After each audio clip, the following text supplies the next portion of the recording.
औज़ुबिल्लाहिमिनश्शैतानिर्रजीम बिस्मिल्लाहिर्रहमानिर्रहीम। अस्सलाम वालेकुम स्टूडेंट्स, कैसे हैं आप लोग। आज के इस लेक्चर के साथ आपका टीचर सलीम यूसुफ हाजिर है। आज हमारा लेक्चर नंबर 16 है, 16वां लेक्चर। और आज के इस लेक्चर में हम रॉबर्ट ब्राउनिंग की स्टडीज़ को जारी रखेंगे। पिछले लेक्चर में हमने रॉबर्ट ब्राउनिंग को एज अ पोइट डिस्कस किया था, उसकी मुख्तसर सी लाइफ हिस्ट्री देखी, उसके बाद एक पोइम उसकी पढ़ी थी। आज हम रॉबर्ट ब्राउनिंग की एक और नज़म पढ़ रहे हैं। वो नज़म इसकी बेहतरीन नज़मों में से एक है, इसका एक शाहकार है, बहुत तवील पोइम है वो। उसको पढ़ने से पहले उस नज़म का इंट्रोडक्शन देखते हैं। तो आइए अपने लेक्चर की तरफ चलते हैं। जी, आप स्क्रीन पर देख सकते हैं कि एक पोइम है जिसका नाम है जी फरा लिपोलिपि।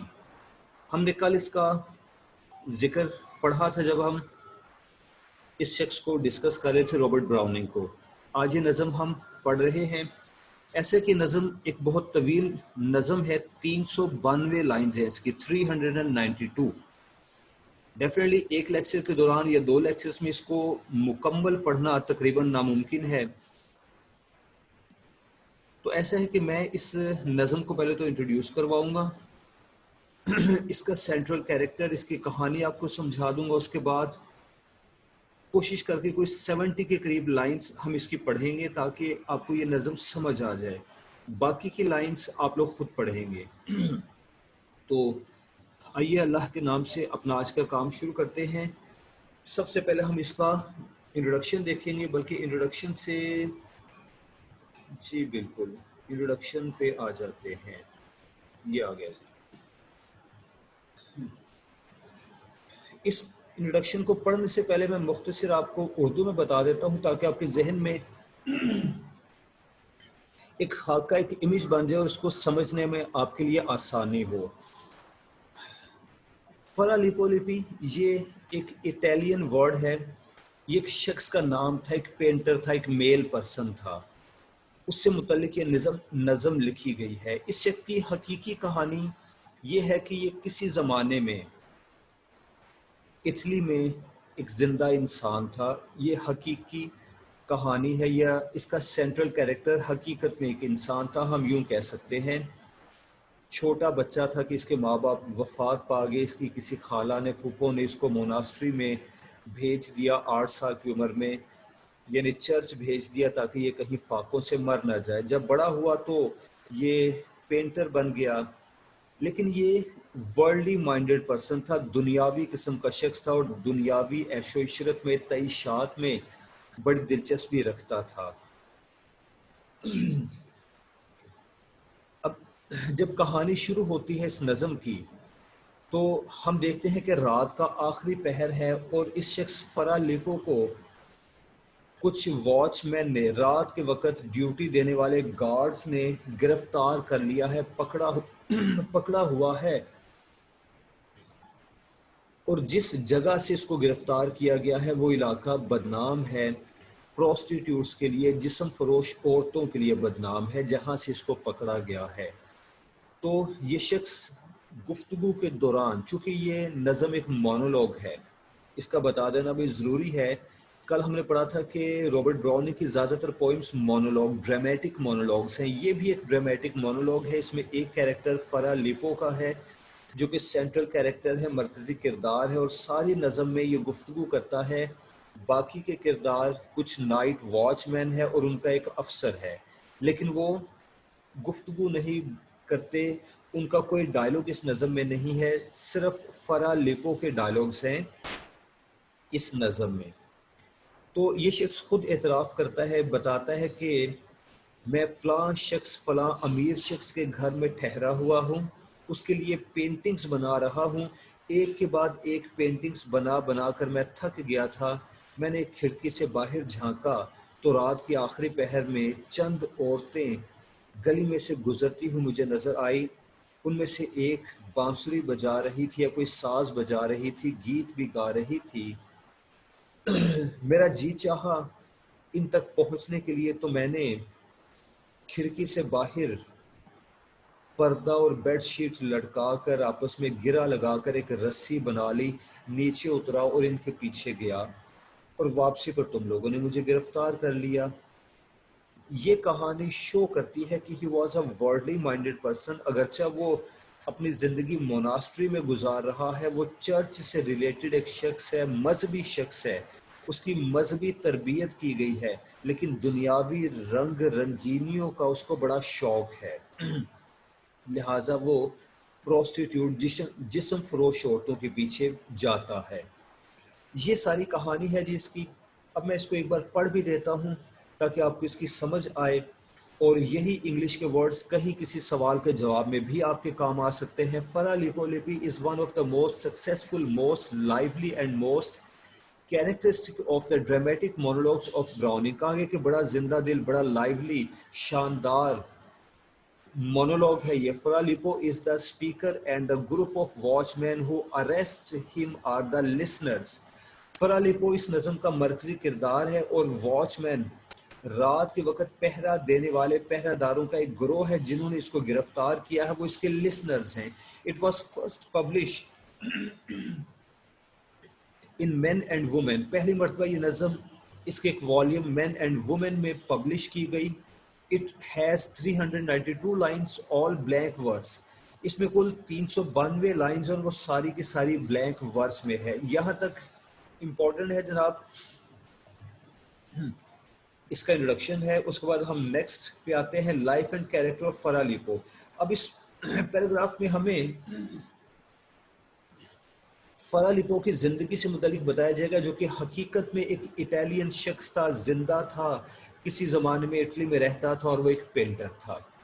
तो राइटर कहते हैं कि the poem is a dramatic presentation of the life and doings of Fra Lippo, the great Italian painter who broke away from the moral and religious traditions in painting and ushered in मतलब होगा आगाज किया, इसका एक मतलब होता है लेकर आना, in a more realistic।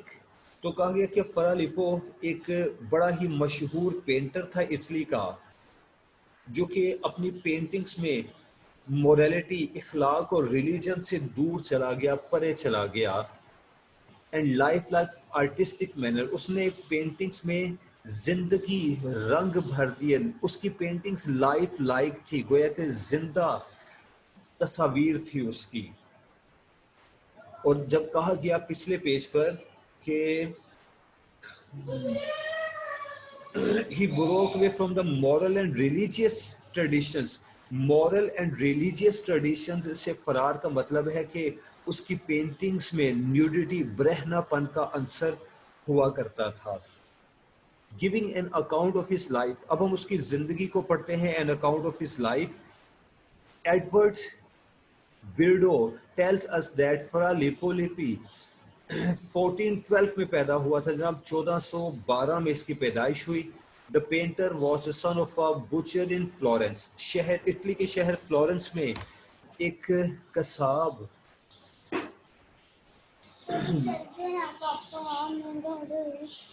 वो एक कसाब का बेटा था और बड़ा होने पर वो पेंटर बन गया। His mother died while he was a baby and his father 2 years later।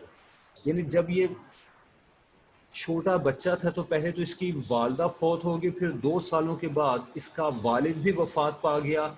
His aunt Mona Laetitia took him to her home।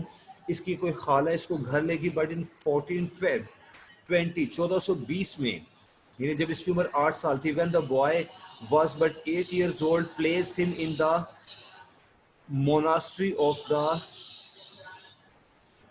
Creamtiles।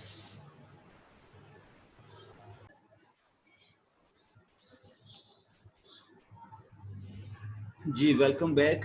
हम इसे पढ़ रहे थे, 1 मिनट के लिए मैंने जरा स्टॉप किया था लेक्चर को।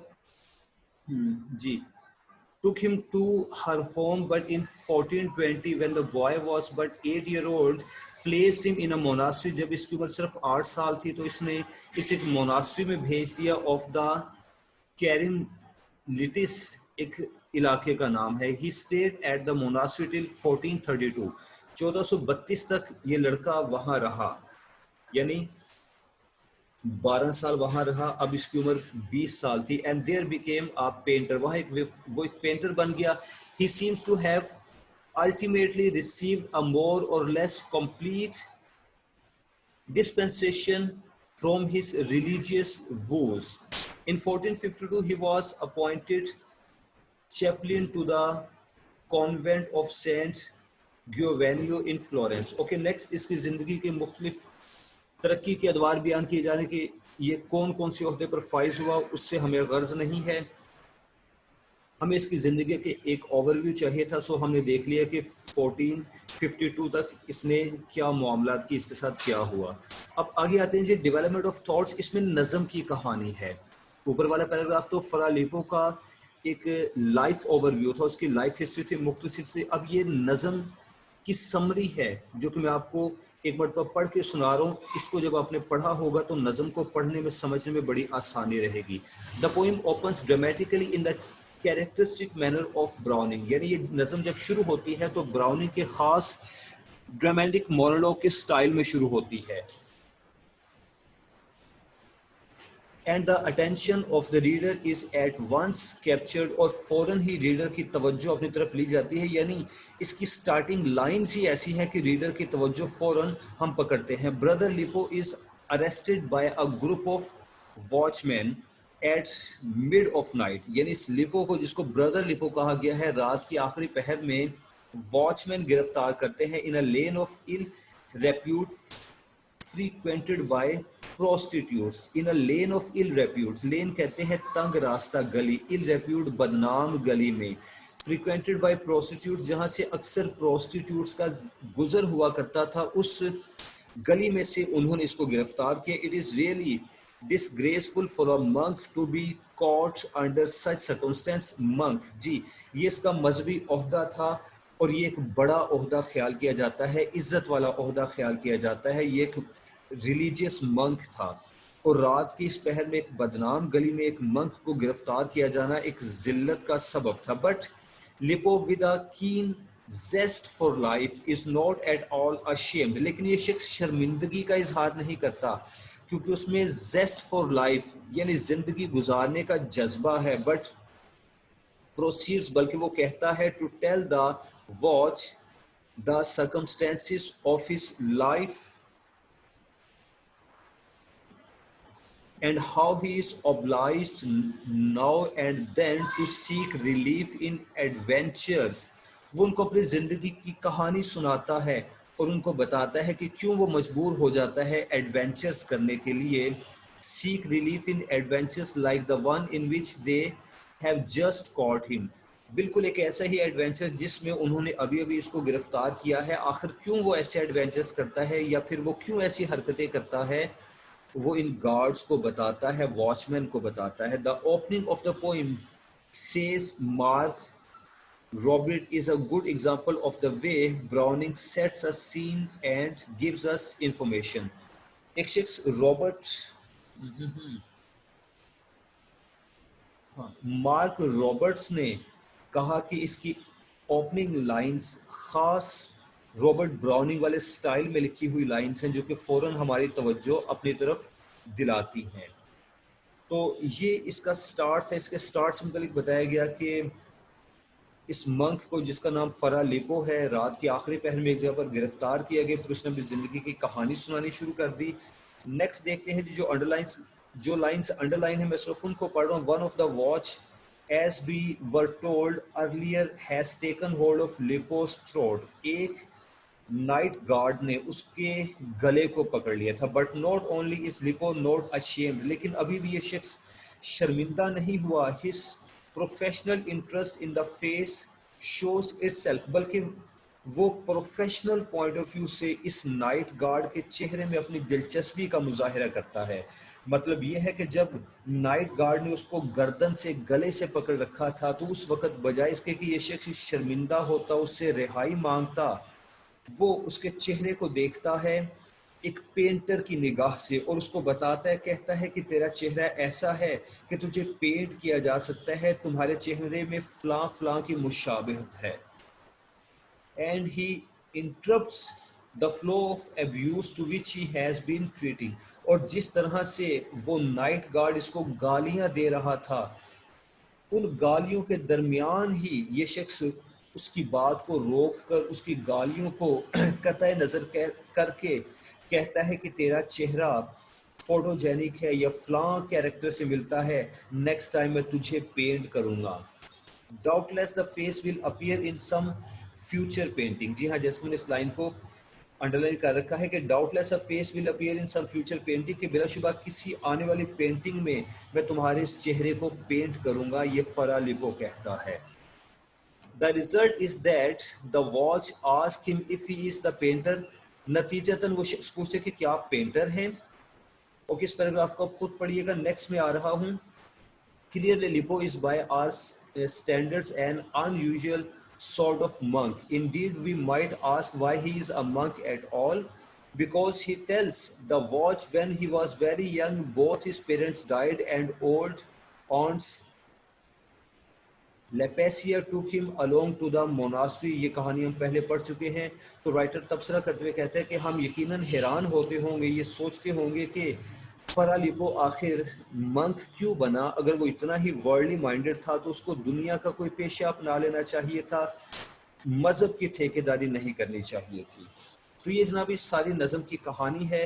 अब चलते हैं हम इस नज़म की तरफ। हमारा नेक्स्ट पेज इस पोइम का है और आप देख सकते हैं कि फरा लिपो लिपि नज़म आपके सामने है। मैं इसकी रीडिंग कर रहा हूँ। उम्मीद है कि बड़े सादा आसान अंदाज में मैं इसको एक्सप्लेन करूंगा, आपको समझ आए। I am poor brother lipo by your leave. कहने लगा कि ओके, जैसे ही ये नज़म शुरू होती है तो हमारे सामने मंजर यह है, सीन यह है कि फरा लिपो को गिरेबान से बल्कि गले से पकड़ रखा है नाइट वॉच मैन ने, रात के चौकीदारों ने। और ये उनसे मुखातिब होकर कहते हैं कि मैं बेचारा फरा लिपो हूँ, मेरा नाम फरा लिपो है।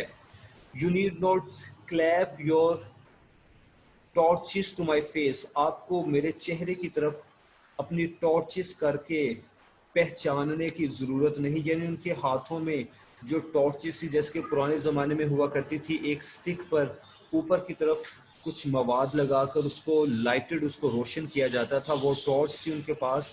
तो उसने कहा कि तुम्हें मेरे चेहरे पर रोशनी डालकर मुझे पहचानने की, मेरी पहचान करने की ज़रूरत नहीं है। Zooks zooks is an oath, ये एक कसम है। यानी वो शख्स बोलने के अंदाज में वक्फे वक्फे से कसम खाता है। जैसे कुछ लोग अपनी गुफ्तगू के दौरान वक्फे वक्फे से एक गाली शामिल कर लेते हैं। कुछ लोग अपनी गुफ्तगू में एट रेगुलर इंटरवल्स कस्में शामिल करते चले जाते हैं। व्हाट इज़ टू बिलेम, वो कहता है कि किस बात का इल्ज़ाम, क्यों मुझे इल्ज़ाम देते हो। You think you see a monk, क्या तुम्हारा ख्याल है कि तुमने एक मंक को देखा है। What TISS past midnight and you go the rounds, कि ये रात का आखिरी पहर है और आप अपने राउंड पर हैं, आप ड्यूटी पर हैं। And here you catch me at an alley's end, और यहाँ एक गली के आखिरी कोने पर आपने मुझे गिरफ्तार किया। Where sportive ladies leave their doors ajar, ajar यानी ओपन, खुला हुआ। तो खुद ही बयान करता है सवाल के अंदाज में कि it is the last part of the night and this street is not a good place, it is an infamous place, and at the corner of this street you have arrested me, the street where even at midnight doors remains open for the customers. The care means my cloister, care means जगह का, इलाके का नाम है, और cloister वो मकाम है जहाँ पर मंक रहा करते थे, उनकी रहाइश हुआ करती थी। तो इसने कहा, अपना अता पता भी खुद ही बताता है, कहता है कि मैं कैरमिन्स के इलाके की क्लॉइस्टर में रहता हूँ। हंट इट अप, तलाश कर लो जाकर। डू, हाँ करो ऐसा। हैरी आउट, इसका मतलब होगा हरी अप, यानी कहता है कि मैं एक क्लॉइस्टर में रहता हूँ कैरमिन्स के इलाके में, जाओ जल्दी जाकर वहाँ से पता करो, मेरा नाम पता तलाश करवाओ कि मैं झूठ तो नहीं बोल रहा। If you must show your zeal, अगर तुम वाकई चौकस हो। Whatever rat there haves on his wrong hole, यहाँ पर रैट कहा गया है वहाँ पर रहने वाले बाकी के मंक्स को, बाकी के रिलीजियस पीपल को रैट कहा गया। तो कहते हैं कि वहां पर जो कोई भी रैट तुम्हें मिलेगा, रॉन्ग होल, वो अपने सुराख में नहीं गलत बिल में होगा। एंड निप, यहाँ पर गलत बिल से क्या मुराद है? उसने कहना चाहा कि मैं अकेला ही करप्ट नहीं हूँ, वहां पर जितने भी मंक्स हैं वो सारे ही करप्ट हैं। वो आधी रात के वक्त तुम्हें अपने अपने कमरे में अपने बिस्तर पर नहीं सोए हुए मिलेंगे, बल्कि वो तो किसी और के कमरे में किसी और के बेड पर मिलते हैं। और वो किसका बेड होता है, वो किसका कमरा होता है? अगले लाइन में कहा गया and nip each softling of a ये। Nip means to arrest, to catch, कि वो तो पकड़ने की जुस्तजू में होते हैं। सॉफ्टलिंग मतलब soft, of a we means white, एक नर्मो नाजुक सफेद फार्म किसी प्रोस्टिट्यूट, किसी जिस्म फरोश औरत के सामने के पीछे, या यूं कह लीजिए कि किसी भी नर्म नाजुक, किसी भी खूबसूरत सफ़ेद फार्म लड़की की तलाश में वो होते हैं। रात के वक्त किसी जिस्म फरोश लड़की की तलाश में होते हैं, वाइट माउस। और इस किसी भी जिस्म फरोश औरत को, किसी भी खूबसूरत सफ़ेद रंगत वाली लड़की को उसने वाइट माउस कहा है। ऊपर वाली लाइन में इसने मंक्स के लिए लफ्ज रेड इस्तेमाल किया था। विक विक, ये आवाज है, ये चूहों की आवाज, कि जब वो इधर उधर दौड़ते भागते हैं तो आपस में कम्युनिकेशन के लिए जैसी आवाज वो निकालते हैं वैसी आवाज इसने निकाली। और कहते हैं कि that's script to keep him company. तो जनाब, यहाँ पर इस शख्स ने यानी रॉबर्ट ब्राउनिंग ने एक हकीकत का इजहार किया है। जैसे कि हमने कल रॉबर्ट ब्राउनिंग को पढ़ते हुए पढ़ा था कि वो एक रियलिस्ट था, अपने मुआशरे की एक हकीकी सच्ची तस्वीर पेश करता था, अगरचे उसके टॉपिक बड़े प्रोजेक हैं। और ये नसर नुमा प्रोजेक टॉपिक है, इसमें कोई नज़म वाला आंसर है ही नहीं। हमने अब तक जो 11 या 10 लाइंस पढ़ी उसमें नज़म वाली कोई बात नहीं है। ऐसी कहानियाँ, ऐसी बातें नॉवेल में, अफसानों में नजर आती हैं। तो लेकिन इसी तरह से रॉबर्ट ब्राउनिंग अपने मुआशरे की तल्ख हकीकतों को बयान किया करता था।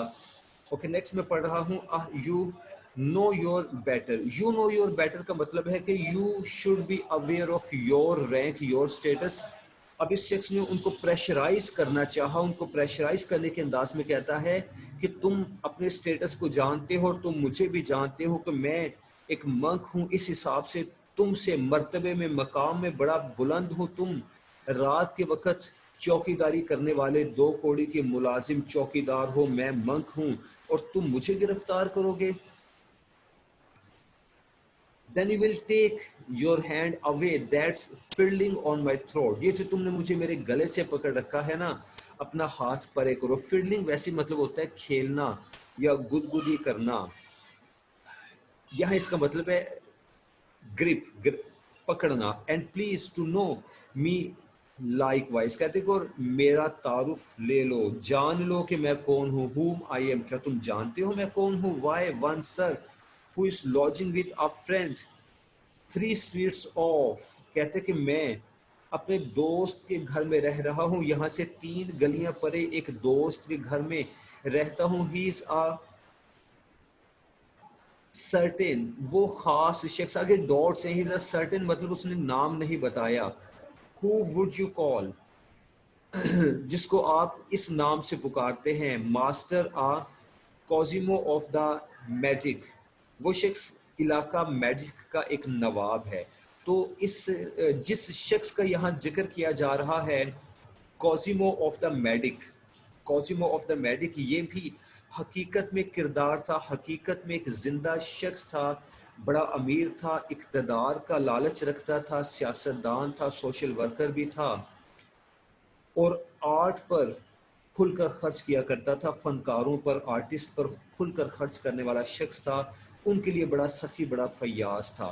तो इसने कहा, फरालिको ने कहा कि 3 गलियों के फासले पर वो कोजिमो ऑफ द मेडिका का घर है ना, मैं उस शख्स के घर मेहमान हूँ, लिहाजा जरा मुहतात रहना।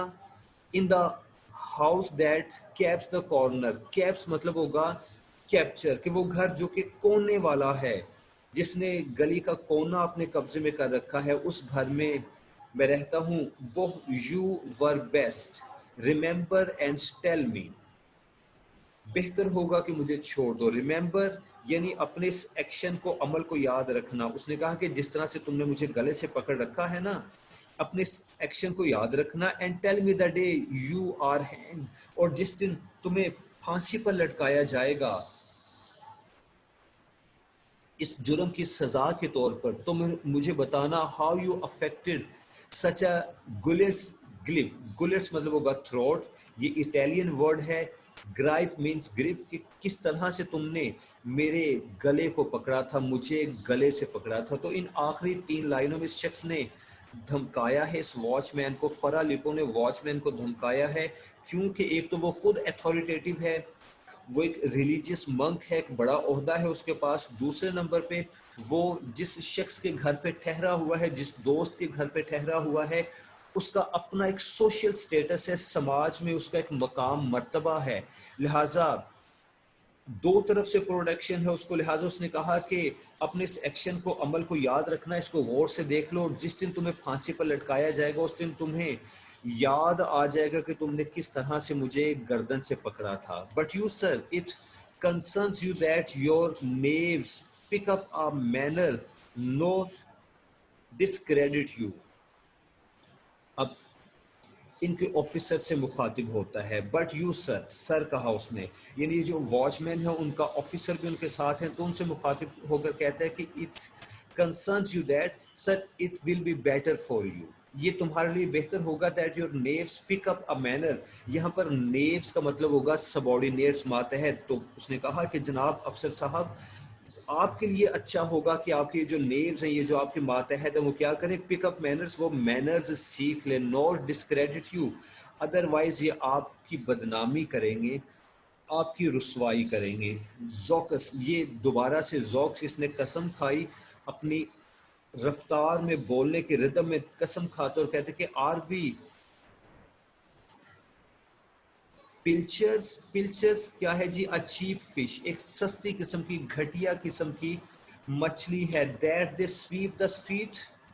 अब वो अपना वजन जताने के अंदाज में कहता है, अपनी अथॉरिटी जताने के अंदाज में कहता है कि खुदा की पनाह, क्या तुम्हारे ख्याल में मैं पिल्चर जैसी बेहैसियत मखलूक कि तुम मुझे गलियों में घसीटो गिरेबान से पकड़कर। And count fair price what comes into their net, और तुम मुझे अपना प्राइस समझते हो कि तुमने मुझे अपने जाल में फंसा लिया रात के इस आखिरी पहर में, अब तुम मुझसे पैसे बटोरोगे, क्या तुम्हारा ये ख्याल है? He is Judas to a title. लो जी, अब इसने टॉपिक बदल दिया। पहले हमने पढ़ा था कि इसने एक वॉचमैन के चेहरे की तरफ देखकर बड़े प्रोफेशनल पेंटर के अंदाज में कहा था कि तुम्हारा चेहरा मैं पेंट करूंगा, तुम्हारा चेहरा चेहरा फलां फलां कैरेक्टर से मिलता है। तो वो फलां कैरेक्टर कौन है? वो जोडास है। जोडास हजरत ईसा के 12 पैरोकारों में से एक था, फॉलोअर्स में से एक था, जिसने हजरत ईसा के साथ धोखा किया था, गद्दारी की थी, और चंद पैसों के एवज हजरत ईसा को दुश्मनों के हवाले कर दिया था, या उनको राज बता दिया था। हजरत ईसा के छुपने की जगह का राज, शायद कुछ इस तरह की कहानी है, आई एम नॉट श्योर। लेकिन इससे मुतलिक की बात वाजे है कि जोडास कौन था? वो हजरत ईसा के 12 पैरोकारों में से एक था। एंड ही चीटेड क्राइस्ट, उसने हजरत ईसा को धोखा दिया था। इतनी बात वाजे है। बात की गहराई के लिए आप नेट पे सर्च कर लीजिएगा कि हु वाज जोडास। ओके, तो कहते कि तुम्हारा चेहरा जोडास से मिलता जुलता है। दैट मैन इज, हाँ उस शख्स का चेहरा, just such a face why sir you make amends. कहते कि तुम्हारा चेहरा तो बिल्कुल जोडास से मिलता है, लिहाजा फ्यूचर में, मुस्तकबिल में मैं कभी तुम्हारी पेंटिंग बनाऊंगा। अब उसके साथ साजबाज करता है, कहते कि why sir you make amends, लिहाजा मेक अमेंड्स मतलब आई गिव यू कंसेशन, इसीलिए मैं तुम्हें माफ करता हूँ। जाओ, मैंने तुम्हारी इस बदतमीजी को माफ किया, तुमने मुझे गिरबान से पकड़ा, मगर मैं तुम्हें कुछ नहीं कहूंगा, मैं तुम्हें माफ करता हूँ, क्योंकि आइंदा आने वाले वक्तों में तुम मेरे काम आने वाले हो। Lord I am not angry, जाओ मैं गुस्से में भी नहीं हूँ। बिड योर हैंड गोस गो। अब हैंड गोस का फिर से मतलब है सबॉर्डिनेट, मातहत, मुलाजिम।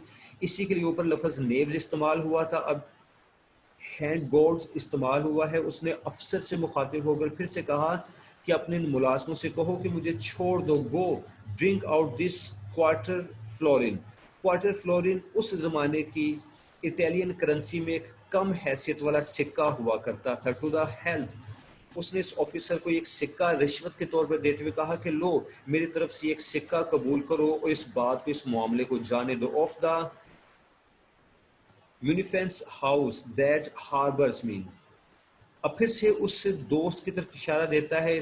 अब की बार उसने म्यूनिफेंस हाउस कहा कि of the munificent house that harbour me, कि उस एक दोस्त, उस शख्स के सोशल स्टेटस के वास्ते मुझे यहाँ से जाने दो, वो जिसके घर में मैं रहता हूँ। And many more beside lads more besides, और इसके अलावा मेरे अलावा भी बहुत से लड़के, बहुत से लोग वहाँ रहते हैं, तो उसकी नेक नामी की खातिर मुझे जाने दो।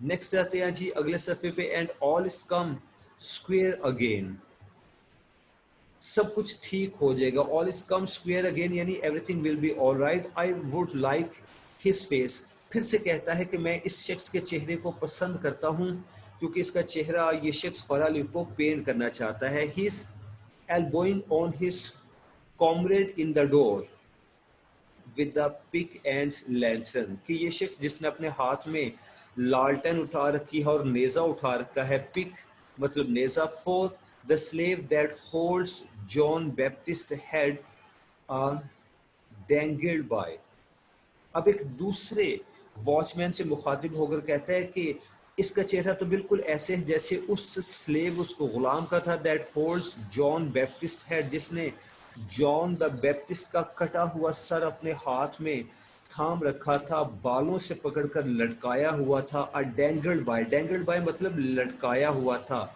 बाय द हेयर उसके बालों से।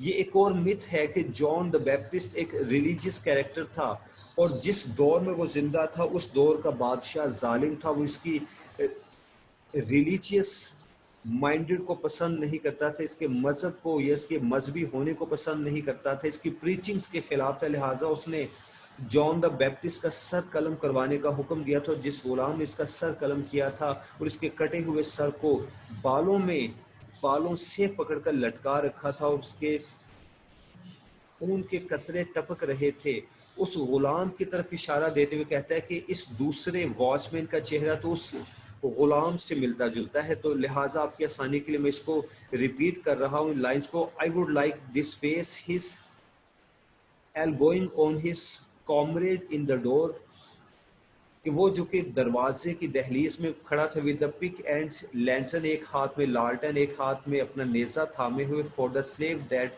होल्ड्स जॉन बैप्टिस्ट हेड, और उसने जॉन द बैप्टिस्ट का सर भी पकड़ रखा था। A dangle by the hair, बालों से पकड़कर उसको लटका रखा था, विद वन हैंड एक हाथ में। लुक यू देखो, now as who should say, भला कौन इनकार करेगा इस बात से। And his weapon in the other, और दूसरे हाथ में उसका हथियार था। येट अनवाइव्ड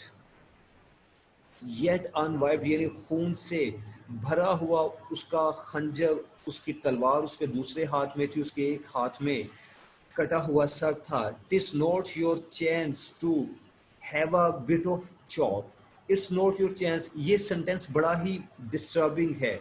लफ्ज ब लफ्ज तर्जमा करें तो हमें समझ में आता है कि ये आपके लिए मौका नहीं है, लेकिन इसका मतलब है it is not your chance, इसका मतलब है do you have a chalk or a piece of coal by chance, इत्तफाक से अगर तुम्हारे पास चौक हो।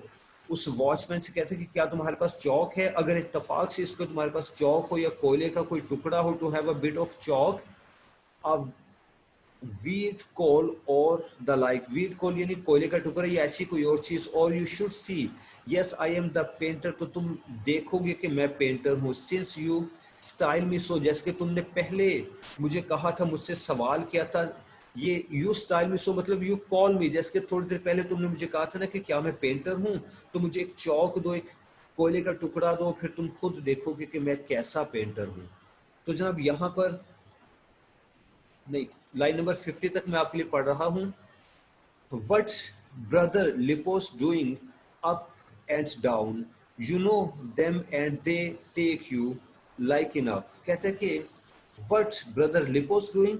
क्या तुम लिपोस के अमाल को देखना चाहते हो, तुम ये जानना चाहते हो कि वो क्या करता है। Up and down, you know them and they take you, कि रात के आखिरी पहर गलियों में इधर उधर घूमते वो क्या करता है, like enough I saw the proper twinkle in your eyes, और हाँ देखो मैं तुम्हारी आंखों में एक मुनासिब सी चमक देखता हूँ, टेल यू मैं तुम्हें बताऊं, I liked your looks at very first, के पहली नजर में ही मुझे तुम्हारा चेहरा बड़ा पसंद आया था। Let us sit and set things straight now, तो आओ एक तरफ बैठते हैं और इस मामले को हल कर लेते हैं। यानी वो रिश्वत देने के मूड में और कहता है कि आओ इस जगह पर बैठकर कुछ दे दिलाकर इस मामले को ख़त्म करते हैं। Him to hunch means be friendly, कि आओ एक दूसरे के साथ दोस्त बन जाए। हियर इज स्प्रिंग कम, देखो मौसम बहार है, बहार है।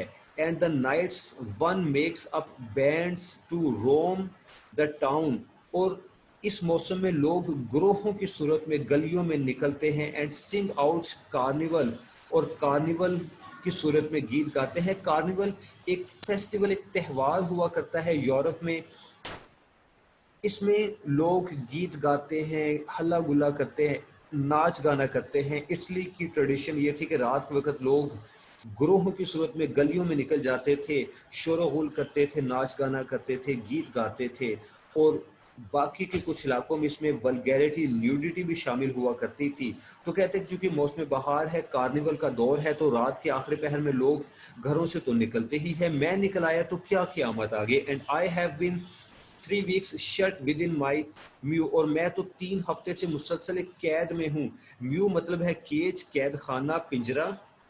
यहाँ पर कैद खाना या पिंजरा उस घर को कहा गया है, उस अमीर शख्स के घर को कहा गया है जहाँ पर इसको इनवाइट किया गया था पेंटिंग्स बनाने के लिए। A painting for the great man, cents and cents and cents again. उसने कहा कि उस अमीर अजीम शख्स के लिए मैं पेंटिंग्स बना रहा हूँ, और एक के बाद एक पेंटिंग्स बना बना कर मैं तो थक गया था। इसमें लफ्ज़ cents and cents and cents again 3 मरतबा इस्तेमाल हुआ। इसका मतलब है कि वो शख्स इससे जो पेंटिंग्स बनवा रहा था उसका थीम रिलीजियस था, वो साफ़ सुथरी पाक साफ तस्वीर बनवा रहा था। जबकि ये तो गंदे जहन का बंदा था, करप्ट जहन का बंदा था। ये तो अपनी पेंटिंग्स में सेक्स और न्यूडिटी को शो करना पसंद करता था। तो कहते हैं कि I could not paint all night, मैं सारी रात पेंटिंग नहीं कर सकता था। Of I leaned out of window for fresh air, मैंने खिड़की से बाहर झांका ताज़ा हवा के लिए। There came a hurry of feet and a little feet, तो मैंने देखा कि तेज तेज कदमों की आवाज़ थी। अ स्वीप ऑफ ल्यूट स्ट्रिंग्स, फिर फ्लूट बजने की आवाज़ से, ल्यूट या फ्लूट बांसुरी को कहते हैं, लॉफ्स कहकहों की आवाज़ भी थी। एंड विफ्स ऑफ सॉन्ग, गीत भी गाए जा रहे थे, यानी तेज चलते हुए कदमों की आवाज़, बांसुरी की आवाज़, कहकहे और गीत, ये सब कुछ मैंने सुना। फ्लावर ऑफ द ब्रूम, ये उस गीत के अल्फाज हैं जो कि वो लड़कियां गा रही थी। मैं इसको स्किप करता हूँ। Flower of the dime and so on, वगैरह वगैरह। राउंड दे वेंट, और वो गली से मुड़ गई। Scarce had they turn the corner, जैसे वो गली से पलटी मुड़ी। When a titter like the skipping of rapids by moonlight, titter हंसी को कहा गया कि मैंने उन औरतों की, उन लड़कियों की हंसी की आवाज़ भी सुनी, बिल्कुल ऐसे जैसे चांदनी रातों में खरगोश की आवाज़ कहीं दूर से आती है। 3 स्लिम शेप्स, वो 3 दुबली पतली लड़कियां थी। स्लिम शेप्स यानी दुबली पतली लड़कियां थी। तो जनाब यहाँ मैं आपके लिए स्टॉप कर रहा हूँ आज का ये लेक्चर। हमने इस नज़म का इंट्रोडक्शन पढ़ा, फिर इसकी राउंड अबाउट 60 लाइन्स पढ़ ली हैं। उम्मीद है कि अब इसकी कहानी आपको समझ आ गई होगी। नेक्स्ट लेक्चर में मैं मज़ीद चंद लाइंस आपको पढ़ाऊंगा, इसके साथ इस नज़म का सेंट्रल थीम, इसका इंट्रोडक्शन। सॉरी, इंट्रोडक्शन तो हमने देख लिया। इससे मुतलिक कुछ तबसरा पढ़ेंगे जिसमें इस नज़म से मुतलिक इस्तेमाल होने वाली टेक्निक्स का जिक्र है, और उसके बाद हम इस नज़म को फिनिश कर देंगे, इस टॉपिक को फिनिश कर देंगे। तो अगले लेक्चर में ये नज़म, इस पर कुछ तबसरा और इससे मुतलिक कुछ इंपॉर्टेंट क्वेश्चंस के साथ हम अगले लेक्चर में हाजिर होंगे। तब तक के लिए अपनी टीचर को इजाज़त दीजिए। अल्लाह हाफिज़।